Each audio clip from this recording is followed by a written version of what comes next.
know what ASL is? Well, it stands for American Sign Language, and by now you've probably already guessed what I'll be talking about today.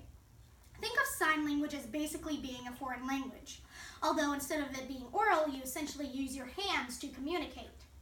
No one actually knows for sure where sign language originated from, or even how or who thought it up.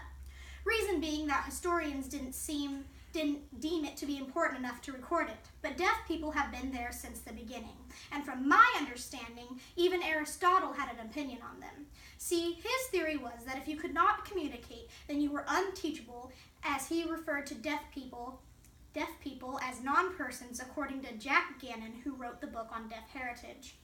It was actually during the Renaissance that scholars finally decided to challenge this 2,000-year-old belief. Geronimo Cardano was the first person to realize that learning does not require hearing. He said that the mute can hear by reading and speaking, by writing, then surely it wasn't that far off to educate someone who was deaf. So he did. He educated deaf people by using written words and used those same methods to teach his own son. That is paraphrased from Jerome Daniel on page 52 of the Speaking for the Language of Sign. Now that was way back in the 1500s. 45-ish years later, two Spanish priests decided to put it into practice and started teaching signing in their own way. One of them even wrote a book, but its deaf education still wasn't quite around until the 1750s, starting in Paris, France, when Charles Michel de l'Épée opened up the first deaf school of sign language. I say kind of because technically deaf people didn't invent signing.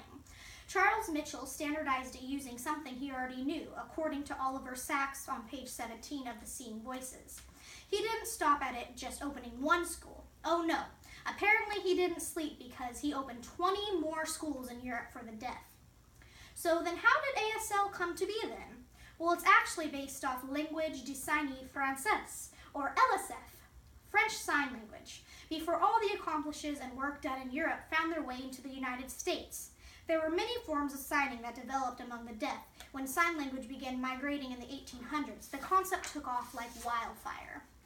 Long story short, Thomas Godlot kidnapped his friend, Laurent Clerc, from France, and together they standardized ASL, which according to the Gallet University website would eventually lead to the opening of the Gallet University, the world's first college for the deaf. This helped change the world's opinion on the deaf. Today, ASL is the fourth most spoken language in the United States. The ASL system is the most comprehensive, complete, expressive system of sign language in the world today. The NIDCD says about 90% of deaf people are born with hearing parents. They absorb their cultures from their peers, not their family.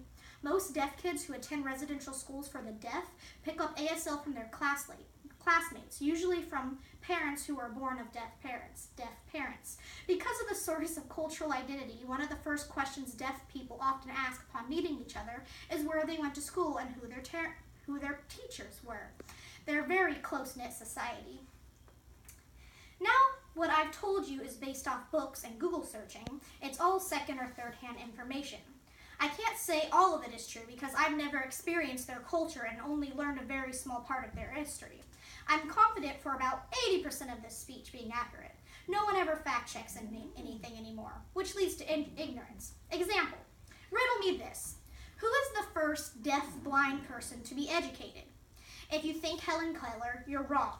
Had I asked who was the most well-known deaf-blind person to be educated, you'd be right.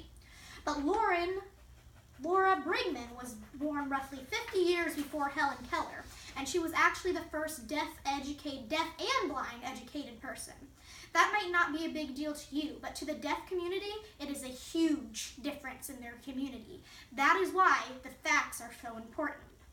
My point is that so many people just assume. They don't dispute what they are being told. Not that I'm saying to you guys isn't true, just that most people do. Aristotle assumed that the deaf couldn't be taught, and today we have deaf doctors. Harlan Ellison once said, "You are not entitled to your opinion. You are entitled to your informed opinion. No one is entitled to be ignorant." Don't be an Aristotle. Thank you.